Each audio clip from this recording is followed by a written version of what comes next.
Praise lord అండి. వందనాలు. బాగున్నారా? చాలా సంతోషం. ఈ విధంగా కలుసుకోవడానికి దేవుడు తన చక్కటి అవకాశాన్ని ఇస్తున్నాడు. అందుని బట్టి దేవునికి మహిమ కలుగును గాక. పరిశుద్ధ లేఖనాల నుంచి దేవుని వాక్యాన్ని చూద్దాం. ఈ రోజు దేవుడు మనతో విశ్వాసం గురించి మాట్లాడుతున్నాడు. విశ్వాసం అంటే ఏమిటి? ఆ విశ్వాసాన్ని మనం ఎలా పొందుకోవాలి? ఆ విశ్వాసాన్ని మనం ఎలా ఉపయోగించాలి అనే కొద్ది విషయాల్ని మీ ముందుకు తీసుకొస్తాను. కాబట్టి గల్తీలకు రాసిన పత్రిక 3వ అధ్యాయం 9వ వచనం. కాబట్టి విశ్వాస సంబంధులై విశ్వాసము గల అబ్రహాంతో కూడా ఆశీర్వదింపబడుదురు. మన కుటుంబాల్లో మనం ఆశీర్వదించబడాలంటే విశ్వాసం కలిగి ఉండాలి అనే విషయాన్ని మీ ముందుకు తీసుకొస్తూ ఉన్నాను. మనం ఆశీర్వదించబడాలంటే, మన కుటుంబాలు ఆశీర్వదించబడాలంటే మనము విశ్వాసము కలిగిన వారిగా ఉండాలి. అంటే విశ్వాసాన్ని ధరించిన వారిగా ఉండాలి. ఖచ్చితంగా మన జీవితాల్లో మనము విశ్వాసాన్ని కలిగి ఉండాలి. 2వ పేతురు 1వ అధ్యాయం 5వ వచనంలో ఆ హేతువు చేతనే మీ మట్టుకు పేరు పూర్ణ జాగ్రత్త గలవారై మీ విశ్వాసం నందు సద్గుణమును, అంటే బేసిక్ గా మనము విశ్వాసమును కలిగి ఉండాలి. విశ్వాసాన్ని మనలో అమర్చుకోవాలి. విశ్వాసం అనేది మనలో ఉండాలి. ఎలా చెప్పాలంటే విశ్వాసలే కానీ విశ్వాసం లేకపోతే మనిషే, కానీ ప్రాణం లేకపోతే మనిషి అనరండి, శవం అంటారు. అలాగే ఈ రోజున అంటే మనిషే, ప్రాణం ఉంటే మనిషి, ప్రాణం లేకపోతే శవం. అలాగే నువ్వు క్రైస్తవుడివి, ఎప్పుడు నువ్వు క్రైస్తవుడివి? విశ్వాసం కలిగి ఉంటే నువ్వు క్రైస్తవుడు. అది ఎలా చెప్పాలంటే ఈజీగా మనలోనండి విశ్వాసం ఏం చెప్పుకుంటే విశ్వాసం లేకపోతే ఏమైనా ప్రయోజనం ఉందా? ఏం లేదు కదా. దేవుడు ఏదో చెప్తున్నాడు ఈ రోజున, నువ్వు విశ్వాసవి, విశ్వాసం కలిగి ఉండాలి. ఆ విశ్వాసం కలిగి ఉంటేనే నువ్వు ఆశీర్వదించబడతావు అంటుంది బైబిల్. మనం ఆశీర్వదించబడాలంటే మనలో విశ్వాసం కలగాలి. అసలు విశ్వాసము ఏంటి? దేవుడు ఏం చెప్పాడు విశ్వాసం గురించి? అసలు హెబ్రీలకు రాసిన పత్రిక 11వ అధ్యాయం 6వ వచనం. హెబ్రీలకు రాసిన పత్రిక 11వ అధ్యాయం 6వ వచనం. విశ్వాసము లేకుండా దేవునికి ఇష్టడైనడు అసాధ్యము. ఎందుకు అసాధ్యము? దేవునికి ఇష్టడైనడు అంటే దేవుని ఎదుకు వచ్చేవాడు ఆయన ఉన్నాడనియు తను వెతుకు వారికి ఫలము దయచేవాడని నమ్మవలను కదా. విశ్వాసము ఉంటేనే దేవునికి ఇష్టం. విశ్వాసం లేకపోతే దేవుడు అవుట్ చేలో అంటాడు. కాబట్టి మనలో విశ్వాసం కలిగి ఉండాలి. అన్ని విషయాల్లో విశ్వాసం కలిగి ఉండాలి. ఇక్కడ రాయబడుతున్న విషయం ఎందుకండి? విశ్వాసం అంటేనే దేవునికి ఇష్టలై ఉంటాం. ఎందుకంటే అక్కడ రాయబడ్డ వచనంలో దేవుని ఎద్దకు వచ్చేవాడు ఆయన ఉన్నాడని నమ్మాలి కదా. 2 విషయాలు రాయబడుతున్నాయి. ఆయన ఉన్నాడని నమ్మాలి, తన వెతుకు వారికి ఫలం తెచ్చేవాడని నమ్మాలి. విశ్వాసం అంటే ఇందులో దాగుందండి. విశ్వాసం అంటే ఏమిటి? నమ్మకం కన్నా కొంచెం రేంజ్, నమ్మకం కన్నా కొంచెం హై లెవెల్ అన్నమాట. దేవుడు ఉన్నాడని నమ్మాలి. అంటే దేవుని ఎద్దకు వచ్చేవాడు ఆయన దగ్గరికి వస్తున్నప్పుడు ఆయన ఉన్నాడని నమ్మాలి, ఆయన వెతుకు వారికి ఫలం తెచ్చేవాడని నమ్మాలి. అంటే నువ్వు ఎందుకు వస్తున్నావు ఆయన దగ్గరికి? దేవుడు ఉన్నాడని రావాలి. నీ ఫలం కొరకు, నువ్వు దేని కొరకు ఎదురు చూస్తున్నావు అది నువ్వు పొందుకోవడానికి కొరకు. సింపుల్గా అర్థం అవ్వాలంటే విశ్వాసం అనేది లేకపోతే దేవునికి మనం ఇష్టలై ఉంటాం. దేవుని దగ్గరకు కూడా మనం చేరుకోలేం. నీలో విశ్వాసం లేకుండా నేను దేవుని దగ్గరే ఉన్నాను, ఇంత ప్రార్థన చేస్తున్నాను లేదండి. మనలో విశ్వాసం లేకపోతే మనము దేవుని దగ్గర కూడా రాలేం. విశ్వాసం అనేది అంటే ఏంటి అంటే వరకు చెప్పుకున్న దాంట్లో ఇందాక హెబ్రీ 11:6 రాయబడుతున్న వచనంలో విశ్వాసం అంటే ఒక క్లారిటీ ఇచ్చాడు ఆయన. విశ్వాసం అంటే ఏంటంటే దేవుని యొద్దకు వచ్చేవాడు ఆయన ఉన్నాడని నమ్మాలి. రెండోది తన వెతుకు వారికి ఫలం తెచ్చేవాడని. ఒకటే ఆయన ఉన్నాడని నమ్మాలి, రెండోది ఆయన ఇస్తాడని నమ్మాలి. నువ్వు ఏదైతే కావాలో, నీకు ఏదైతే పొందుకోవాలో అది ఆయన ఇస్తాడని నువ్వు నమ్మాలి.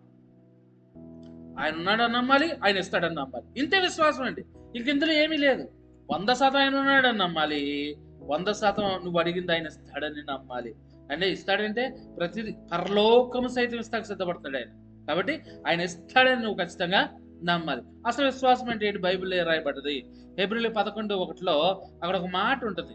విశ్వాసం అనున్నది నిరీక్షింపబడిన వాటి యొక్క నిజస్వరూపమును అదృశ్యమైనవై ఉన్నవనుటకు రుజువై ఉన్నది.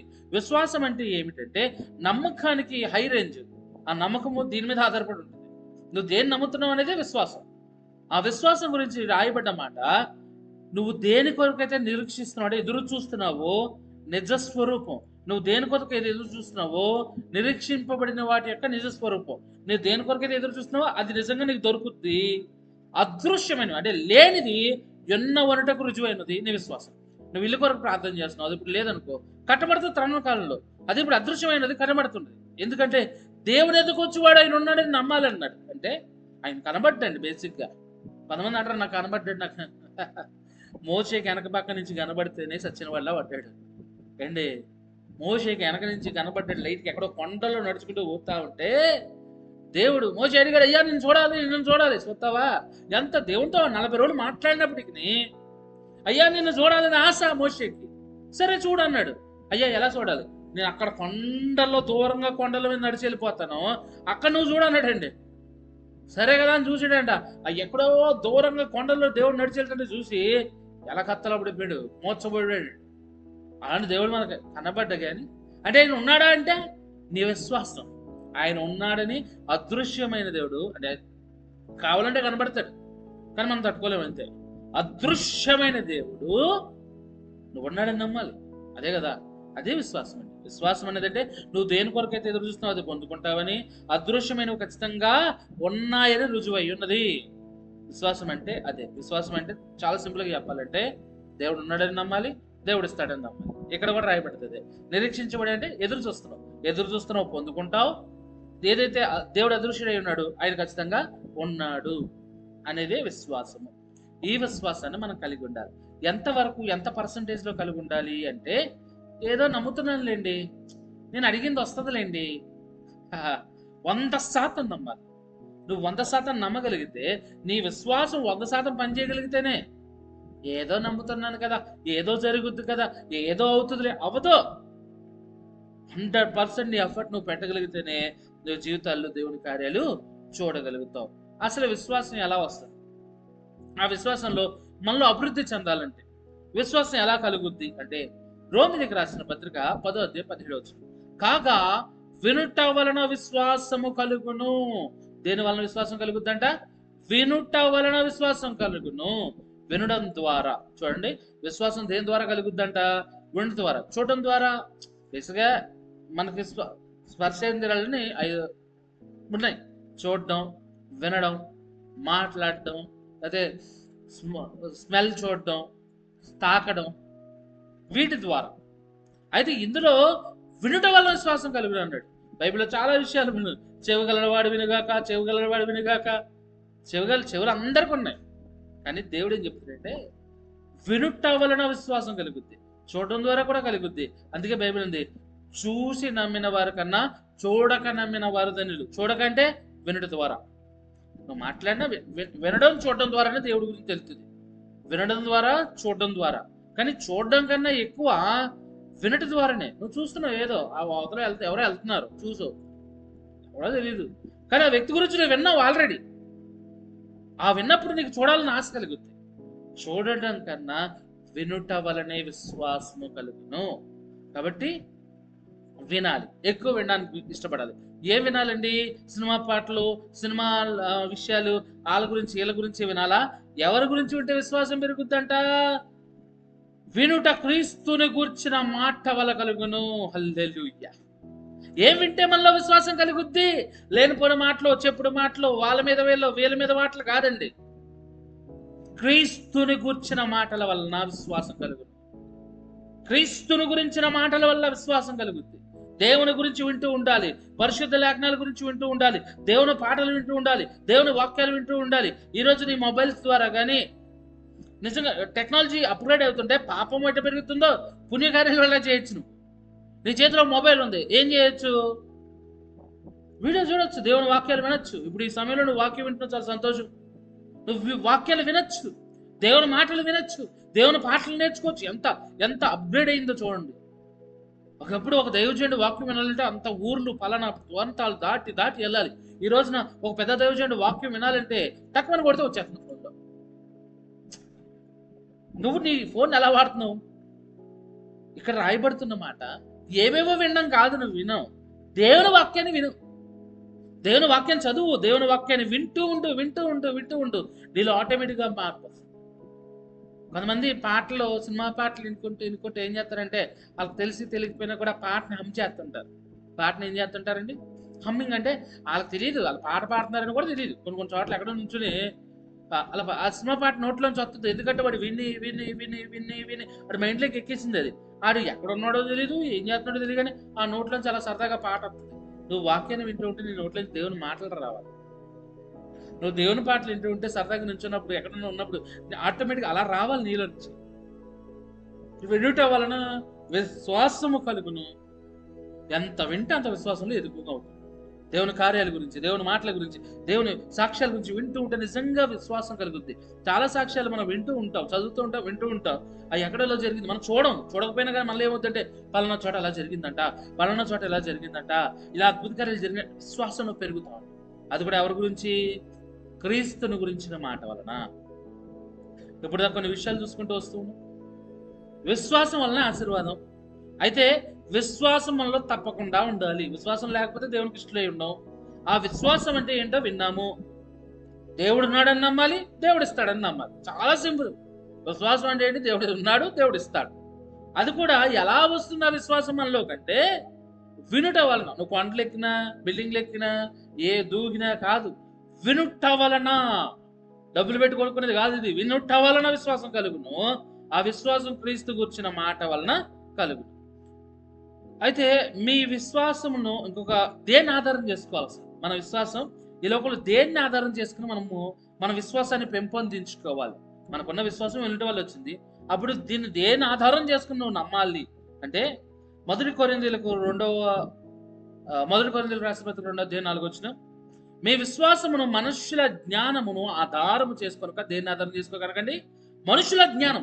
ఎందుకంటే నీ విశ్వాసం ఉంది కదా, నువ్వు దేవుడిని నమ్మాలి. దేవుడు ఇచ్చే వరకు ఎదురు చూడాలి. దేవుడు ఇస్తాడు, దేవుడు ఇస్తాడు, దేవుడు ఇస్తాడు. ఇందా మనం చెప్పుకున్నాం. అబ్రాహాము విశ్వాసంతో ఎదురు చూశాడు. 25 సంవత్సరాలు ఎదురు చూశాడు. 1 రోజు, 2 రోజులు, 3 రోజులు, 4 రోజులు కాదు. ఈరోజు నీకు అడిగితే అంటనే జరిగిపోవాలి. అడిగేది కూడా ఎప్పుడు అడుగుతావు? కొంపలు మునిగిపోయి మొత్తం తగలడిపోయిన తర్వాత ప్రభువా నాకు రేపు కావాలయ్యా. ముందు నుంచి ఏం చేస్తున్నావు? పరిస్థితి నీకు తెలుసు. నీ జీవితంలో నీకు కావాల్సిన పరిస్థితి తెలుసు, నువ్వు ఎదుర్కొన్న పరిస్థితి తెలుసు. కానీ అప్పుడు ఎప్పుడు అరగకుండా కొంపలు తగలడిపోయాక, మొత్తం మీద పడిపోయాక ప్రభువా నువ్వే అంతా చేయాలని ప్రార్థన చేస్తే ఎక్కడ జరుగుద్ది?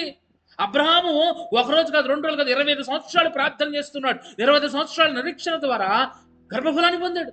కానీ మనం ఏంటంటే మనకు అయ్యాలు ఉండవు. మన కొంపలు మునిగిపోయి అంటే మొత్తం తెల్లారిపోయాక, మొత్తం ఇంకెవడూ సాయం చేయనన్నాక అప్పుడు దేవుని వైపు చూసి దేవా నాకు సాయం చేయవా? ముందు అడగలేకపోతున్నావు దేవుణ్ణి? నీ జీవితంలో నువ్వు అడిగెడుతున్నప్పుడు అడగలేకపోతున్నావు దేవుణ్ణి?